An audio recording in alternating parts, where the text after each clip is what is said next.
So changing kids' diet. Say you've had a young kid come in, a young patient, and you've done a food intolerance test, and they've come back intolerant to, dairy and gluten, which is just so common.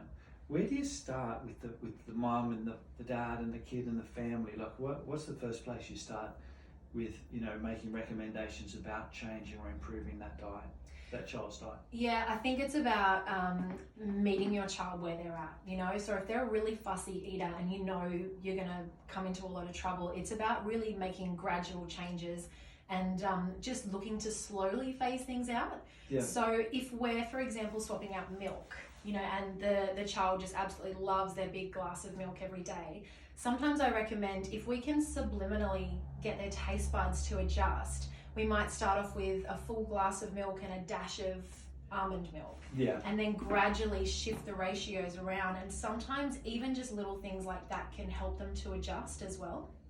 And I imagine, like with labels, if we're looking at gluten and dairy-free as a starting point, labels all of a sudden become a lot easier if you're looking to avoid those foods in those foods. Yeah, it takes a lot of reading labels and understanding all the different buzzwords behind the marketing and the ingredients and those sorts of things. But shifting slowly onto that gluten dairy-free diet gives us a really good platform to then take it a step further and start looking at, well, what is in those foods? The additives, preservatives, that next level, I guess.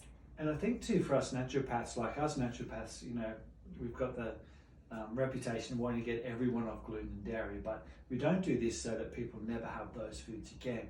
We take out the foods that are the problem, work on healing and repairing the gut, and then work out what that child's tolerance is for those foods. So I think that's a really good point, but meeting the child where they're at. And the other thing you always say is changing your child's diet is changing the whole family's diet. Yeah.